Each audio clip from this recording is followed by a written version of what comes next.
IoT. So இதில் டிண்டர்கேட் அப்படின்ற டூல்ஸில் வந்து 3D டிசைன்ஸு, அதுக்கப்புறம் சர்க்யூட்ஸு, கோட் பிளாக்ஸ் இது எல்லாமே அவங்க ப்ரொவைட் பண்ணுவாங்க. ஸோ இதில் அவங்க ப்ரீடிஃபைன்டாகவே நிறைய மாடல்ஸ் வச்சுருந்துருப்பாங்க. அந்த மாடல்ஸை நம்ம ஒன்று சூஸ் பண்ணி அதுலேருந்து நம்ம அதை ஒர்க் அவுட் பண்ணி பார்த்துக்கலாம். அந்த மாடல்ஸில் நமக்கு தேவையான மாதிரி சேஞ்சஸும் பண்ணிக்கலாம் அதுலேயே. இல்லை இந்த மாடல்ஸ் வேண்டாம் அப்படின்னாலும் நம்ம புதுசாக நியூவாக ஒரு மாடல் க்ரியேட் பண்ணி அதை ரன் பண்ணி பார்த்து அதில் என்ன மாதிரியான எரர்ஸ் இருக்குது அப்படின்றதையும் நம்ம செக் பண்ணிக்கலாம். ஸோ அதுக்கு வந்து நியூ டிசைன் கொடுத்து அதுக்கு என்ன வேணுன்றதை சர்க்யூட் கொடுக்குறேன் நான். இதில் டிராஃபிக் லைட் ஜென்ரேட் பண்ணுற மாதிரி ஒரு 3 பல்ப்ஸ் கனெக்ட் பண்ணுறேன், ரெட், எல்லோ, க்ரீன். அது எல்லாத்தையுமே நான் ஆர்டினோவில் கனெக்ட் பண்ணுறேன் த்ரூ ரெசிஸ்டர் மூலியமாக.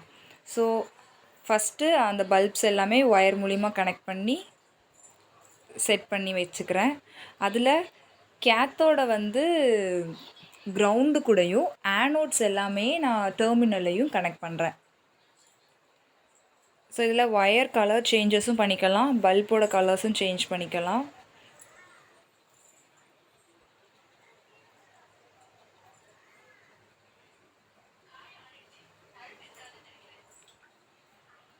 அப்புறம் அதில் வந்து அந்த சிக்மேட்டிக் டயக்ராமும் நம்மளை பார்த்துக்கலாம். அப்புறம் என்ன காம்போனன்ட்ஸ்லாம் யூஸ் பண்ணியிருக்கேன் அப்படின்றதையும் தனியாக லிஸ்ட்டாக பார்த்துக்கலாம். இப்போ கோட் ஜென்ரேட் பண்ணணும் அப்படின்னா கோட் ஆப்ஷன்ஸ் சூஸ் பண்ணிவிட்டு அதில் டெக்ஸ்ட் அப்படின்னு கொடுத்துட்டோம்னா கோட் மட்டும் தனியாக வந்திருக்கும். அதில் நமக்கு என்ன மாதிரியான டைமிங்கில் டிலே ஆகி அந்த லைட் வந்து க்ளோ ஆகணும் அப்படின்றதை நம்மளை போட்டுக்கலாம். அதில் ஹை அப்படின்னு கொடுத்தோம் அப்படின்னா லைட் வந்து க்ளோ ஆகும், லோ கொடுத்தோன்னா லைட் க்ளோ ஆகாது, ஆஃப் ஆயிரும். கோட் ரீரைட் பண்ணதுக்கப்புறம் ஸ்டார்ட் சிமுலேஷன் கொடுத்ததுக்கப்புறம் அந்த சர்க்யூட் வந்து ரன் ஆக ஆரம்பிச்சிடும். Bug research. First thread maps அப்படிங்கிற ஒரு டூலை ஓப்பன் பண்ணிக்கிறோம். அது எதுக்காக யூஸ் பண்ணுறோன்னா, இன்றைக்கி கரண்ட் டேட்டுக்கு எவ்வளோ அட்டாக்ஸ் நடந்துகிட்ருக்கு சைபரில் அப்படிங்கிறத பற்றி தெரிஞ்சுக்கிறதுக்காண்டி. இதில் வந்து நிறைய டைப்ஸ் ஆஃப் மால்வேர்ஸ் நடந்திருக்கும். இப்போ இதுலேருந்து ஒரு அட்டாக்கை நம்ம எடுத்து சிவிஇ அப்படிங்கிற டூலில் போட போகிறோம்.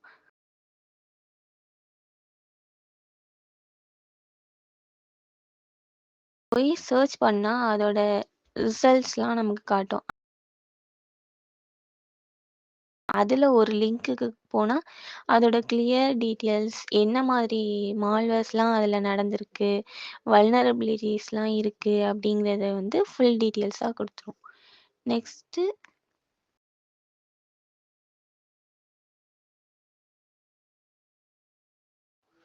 சிவிஎஸ்எஸ். இந்த டூல் எதுக்காக யூஸ் பண்ணுறாங்கன்னா, அதோட ஸ்கோர்ஸ், அட்டாக்ஸோட ஸ்கோர்ஸை கண்டுபிடிக்கிறதுக்காண்டி. இப்போ சிவிஇ ஃபைலில் நம்ம கண்டுபிடிச்ச லிஸ்ட்டில் அதோட ஸ்கோர் கொடுத்துருப்பாங்க. இப்போ நம்ம சிவிஎஸ்எஸ் ஃபைல்லையும் கம்பேர் பண்ணும்போது ரெண்டுலேயுமே ஒரே ஸ்கோர் வரணும். இதில் வந்து ஹை, மீடியம், லோ அப்படின்னு டைப்ஸ் ஆஃப் இருக்கும். அதில் வந்து கால்குலேட்டர் யூஸ் பண்ணி நம்ம சேஞ்ச் பண்ணிக்கிற மாதிரி இருக்கும்.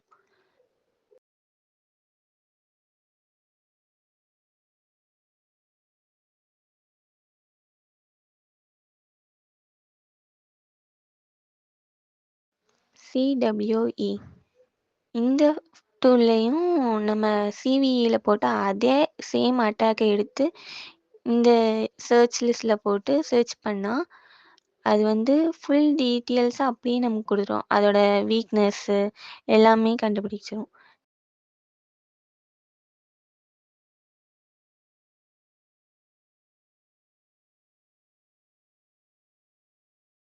IP void.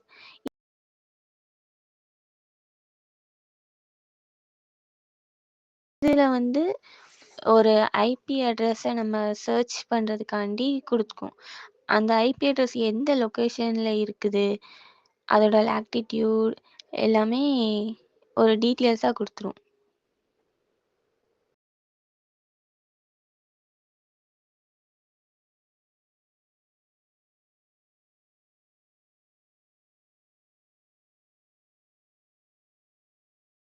URL void.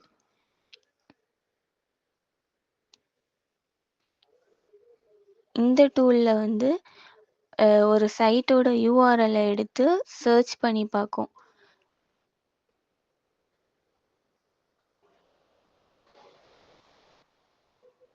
அது வந்து என்னென்ன வல்னரபிலிட்டிஸ்லாம் இருக்கா, அந்த யூஆர்எல் என்ன லொக்கேஷனில் இருக்குது அப்படிங்கிற ஒவ்வொரு டீட்டெயில்ஸையாக கொடுத்துரும். இதில் வந்து டிஎன்எஸ் ரெக்கார்ட்ஸ் இருக்கும். அதையும் நமக்கு செக் பண்ணி காட்டிடும்.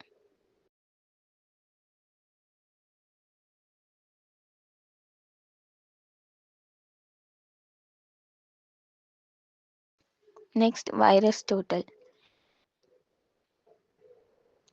இந்த டூலில் ஒரு ஃபைல் இல்லைனா லிங்க்கு இல்லைனா யூஆர்எல் அந்த மாதிரி நம்ம சர்ச் பண்ணோன்னா இதில் வந்து என்ன மாதிரி மால்வேர்ஸ்லாம் நடந்திருக்கு, என்னென்ன வல்னரபிலிட்டிஸ்லாம் இருக்குது அப்படிங்கிறது ஒரு டீட்டெயில்ஸாக கொடுத்துரும்.